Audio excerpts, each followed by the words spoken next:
Praise the Lord. நான் உங்ககிட்ட ஒரு கேள்வி கேட்கவா? ஓகே. தண்ணி எந்த டைரக்ஷனை நோக்கி போகுது? தண்ணி பொதுவாக கொஞ்சம் ஸ்லோப்பான ஏரியாஸில் அப்படியே போகும். கரெக்டு. பள்ளத்தை நோக்கி போகுது, அப்படி தானே? இப்போ ஒரு படிக்கட்டை நம்ம கழுவி விடுறோம் அப்படின்னா அது வந்து தாழ்வா, அதாவது படிக்கட்டில் கீழே அப்படியே போகும். ஆமாம் ஆமாம். அதே மாதிரி தான் விவிலியத்தில் யாக்கோபு சொல்கிறாரு, யாக்கோபு 4:6 தாழ்மை உள்ளவனுக்கு தயவு கிடைக்குது, அதாவது கிருபை கிடைக்குது அப்படின்னு சொல்லி ஆண்டவர் சொல்கிறார். கண்டிப்பாக. இப்போ நம்ம வாழ்க்கையில் ஏதாவது அந்த மாதிரி இருக்கா? நம்ம வாழ்க்கையே தயவு தான். அதாவது பார்த்தீங்கன்னா தகுதி இருக்கா அப்படின்னு பார்த்தா நான் பல இடங்களில் எனக்கு இந்த காரியத்தை அடையிறதுக்கு தகுதி இல்லைன்றதை நான் ஃபீல் பண்ணியிருக்கேன். ஃபார் எக்ஸாம்பிள் நம்ம மேரேஜ், நீங்கள் கிடைச்சது எனக்கு பெரிய தயவு தான். அந்த நேரத்தில் எனக்கு ப்ராப்பர் ஜாப் இல்லை, ப்ராப்பர் இன்கம் கிடையாது.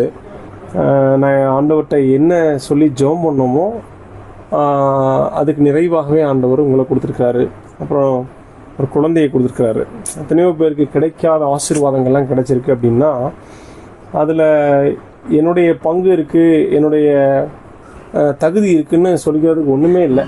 சீரியஸாக பார்த்தா ஐ எம் ஒர்த்லெஸ்ஸான ஒருத்தனுக்கு ஆண்டவர்த்தனுடைய தயவை காட்டியிருக்காரு. பைபிளில் கூட ஒரு எக்ஸாம்பிள் பார்க்குறோம். 2 பேர் போகிறாங்க ஆண்டவர்கிட்ட ஜெபம் பண்ண.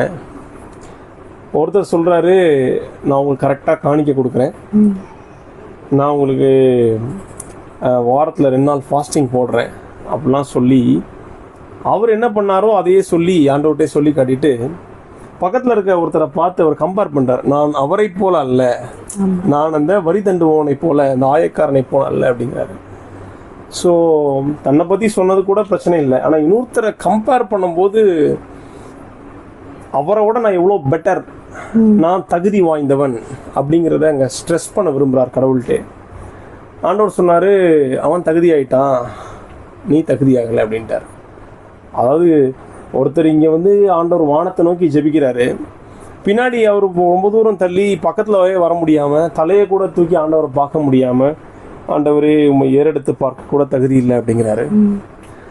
ஸோ தன் நிலையை உணரும் பொழுது, நான் இதுக்கெல்லாம் தகுதி இல்லை, எல்லாமே அவருடைய தயவுனால தான் போயிட்டுருக்குன்னு உணரும் பொழுது நம்ம எக்ஸ்பெக்டேஷனை விட அதிகமான ஒரு சூப்பர் தயவுலாம் ஆண்டவர் நடத்துகிறாரு.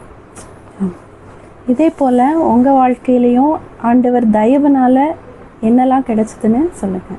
Praise the Lord. Praise the Lord.